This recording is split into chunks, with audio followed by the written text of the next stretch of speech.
I heard a comment 2 days ago that really stuck in my mind. And the comment was that it really doesn't matter when you buy a stock, that company will make up uh, for lost ground or really perform well if it's a really good company that you should buy and hold forever.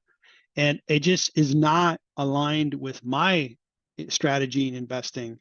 I do a lot of analysis on stocks in order to find stocks that are discounted and take advantage of that. Take advantage of a market that maybe is sold off, that has discounted really good companies, and I can pick them up at a discount. So I really didn't agree with that comment. And it kind of felt like, if you're an investor that doesn't really play to win big, that might be a philosophy you can take, which is, hey, on average, I'm probably going to make a pretty good return. But it's really not the investor I want to be. I want to, really do my homework and either reap the reward for being correct on analysis or take the loss if I was wrong. I'm good with losing money if I thought it was a winning proposition, but my analysis was wrong, or maybe the company surprised me. And in this video, I wanted to show you two really good examples that really prove that you really can determine when to buy a stock and when not to buy a stock. And I'm going to use two company examples that have happened in the last 18 months that really prove this point. The first stock I'm going to look at is Netflix. Netflix is a terrific company. I'm a huge fan. I think they're the number one streaming company without a doubt, and they will be controlling that marketplace for the unforeseeable future. Now, the stock really ran up toward the latter part of 2021. It had gone really expensive. I had owned Netflix back here, felt like, hey, they've just gotten way too valuable. This is the euphoria phase of Netflix, and it really dropped. Let me show you the big drop that happened in Netflix. Netflix dropped from the very peak of latter part of 2021 down to the bottom, which happened in 2022, 75%. So those who bought nearly at $700 per share took a massive loss as it was trading for $200 a share. Now, somebody's big loss is somebody else's huge opportunity.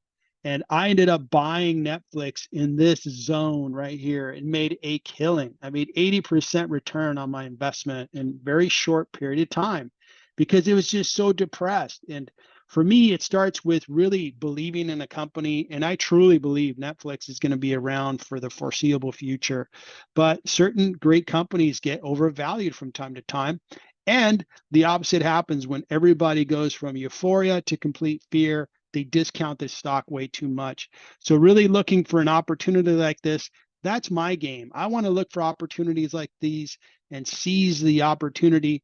Netflix was one of my big winners in the last 12 months.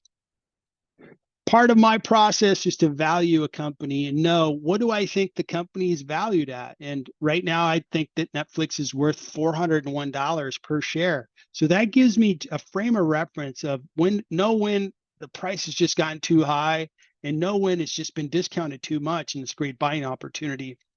And I use this valuation to really determine, hey, I'm buying when it's way below $400 per share and it got above $400 per share. I unloaded pretty much 85% of my position. I still own a little bit of Netflix, but really took a great gain. And that's how I drive at the decisions that I make is based on data. I value companies and then I make the decisions based on those valuations that I calculated based on my numbers and as I scrub through their financial statements. So there's one really good example of where you can really seize the opportunity to buy at the right time and not buy at the wrong times. Another example, and boy, I could show you 6 to 8 examples like this, is Meta. Meta in the 2021 timeframe, for some reason, just so many analysts and so much media thought they were just complete idiots. They were just destroying the company and so forth and so on. I never sold any of my shares. I thought the company did have its flaws. I think when they went into the metaverse, it didn't work. It was a creative idea, but it didn't work. But to punish the stock, the way it did, it was flying up at 375 or so, and it came down to under $100 a share. In fact, if you look at Netflix, it dropped 70, excuse me, if you looked at Meta, it dropped 76% in value for the #1 social platform on the planet. And I continue to buy shares in Meta. Just bought big and made it my #1 position in my portfolio. And from the very bottom of where it got to the top of where it got, Meta went up 258%. So just a huge rise in Meta. Same company. It was the same company when it was up here at $350 a share. Same company was when it was $100 a share, and certainly the same company that we operate or we see operating today as well. And the lesson in that is opportunities come up and they'll continue to come up, and doing one's homework to really know when to seize the moment is really critical. On Meta, I was able to really see my portfolio jump in 2023, which has been fun to see. One of the funnest stocks to track has been Meta because of this reason. I sold about 6% of the position just to take profits, and I'm glad I did. The stocks kind of settled down, and now I'm continuing to buy shares. I think the company is excellent.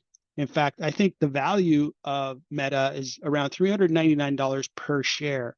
So I use that as, and that's based on free cash flows and earnings per share. On both Netflix and Meta, you can see detailed demos on my channel where I do a thorough analysis of both companies. So again, it starts with, doing one's homework, really understanding, what do I think of this company? Am I a business owner that's willing to buy a company at a huge discount? And that's the mentality that I want to carry in. And not the mentality of, oh, it doesn't matter when you buy a share. It truly does matter. I just showed, mathematically that it makes a big, big difference between either losing a lot of money or making a lot of money. So that's a quick video on sharing my strategy. And I'm sure some of you out there have a similar strategy of really investing and doing your homework, really studying companies, knowing when to seize a moment, and buying at the right times, and also selling at the right times, having a good exit strategy. That way you ring the cash register and you collect those profits. Hope you enjoyed the video. Keep in mind, I'm not making any recommendations for you to buy either Netflix or Meta. I'm just an investor sharing my experience as I invest in companies, and I hope you found it interesting. Good luck investing in 2023.